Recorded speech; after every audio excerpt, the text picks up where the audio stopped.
Assalamualaikum warahmatullahi wabarakatuh. Saya Diana Papilaya, mahasiswa Universitas Pancasakti Bekasi dengan nomor NIM 1862050170. Kali ini saya akan membuat video tentang mata kuliah statistik dengan dosen pengampu Ibu Ayu Nurul Amalia MPD. Pada video kali ini saya akan menjelaskan tentang variabel X dan variabel Y, di mana saya akan mencarinya dengan menggunakan SPSS dengan memasukkan data hasil penelitian pada kolom X dan kolom Y untuk mencari persamaan regresi, tabel ANOVA, hitung koefisien korelasi, koefisien determinasi, dan lain-lainnya. Setelah kita memasukkan data view, kemudian kita mengklik variabel view dan akan mendapatkan hasil yaitu nama X, Y, dan memasukkan pada label yaitu tingkat pendidikan, dan pada baris kedua kita akan memasukkan tentang kesadaran belajar. Setelah kita memasukkan data penelitian pada data view, kemudian setelah kita mengklik variable view, setelah itu kita klik analyze untuk mendapatkan regresi, dan setelah itu kita klik linear. Setelah kita klik linear akan didapatkan hasil untuk independen kita menggunakan variabel X, sedangkan pada dependen kita menggunakan variabel Y. Setelah itu kita klik OK. Setelah kita mengklik OK, akan terlihat hasil seperti pada gambar tersebut, yaitu adanya variabel, entret, model sumari, ANOVA, dan koefisien. Setelah didapatkan hasil tersebut, saya akan mencoba menjelaskan satu persatu. Yang pertama yaitu tentang variabel entret atau removed, di mana pada bagian output bagian pertama itu yaitu variabel entret atau removed. Tabel di atas menjelaskan tentang variabel yang dimasukkan serta metode yang digunakan. Dalam hal ini, variabel yang dimasukkan adalah variabel tingkat pendidikan sebagai variabel independen dan kesadaran belajar sebagai variabel dependen, dan metode yang digunakan adalah metode enter. Untuk yang selanjutnya yaitu output bagian kedua, yaitu model sumari.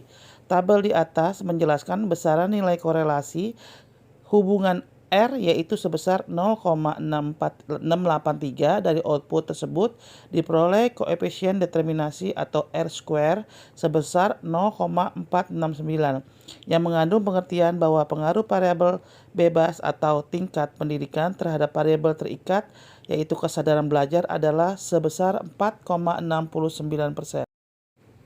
Untuk selanjutnya adalah output bagian ketiga, di mana kita akan mendapatkan tabel ANOVA.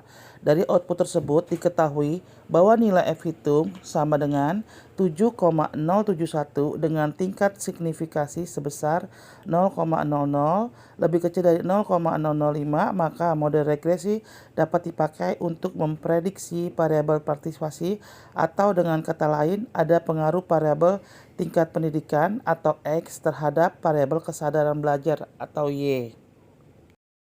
Untuk selanjutnya saya akan menjelaskan output bagian keempat atau koefisien dengan diketahui nilai konstan atau A sebesar 10,903, sedangkan nilai tingkat pendidikan atau B koefisien regresi sebesar min 0,442, sehingga persamaan regresinya dapat ditulis sebagai berikut.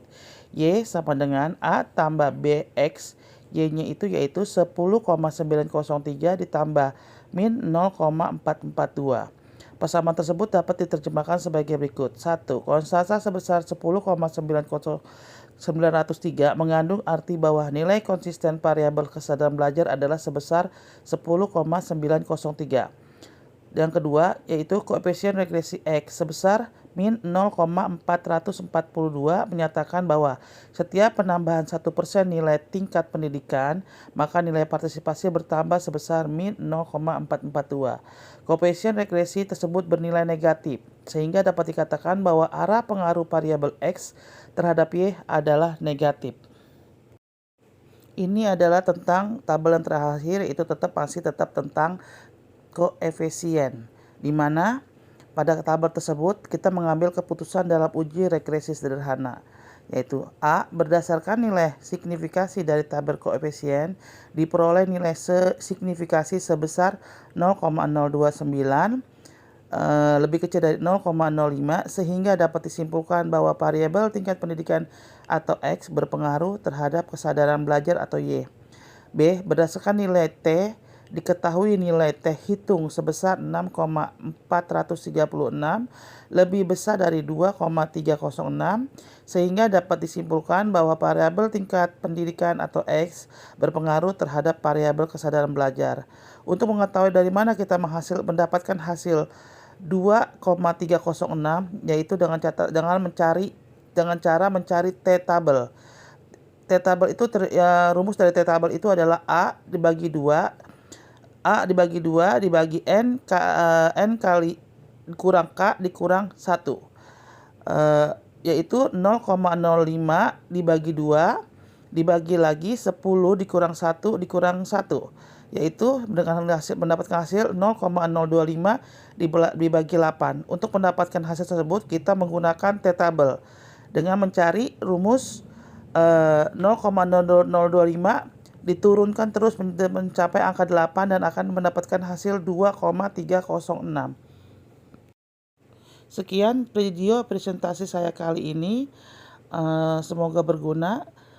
Terima kasih. Wassalamualaikum warahmatullahi wabarakatuh.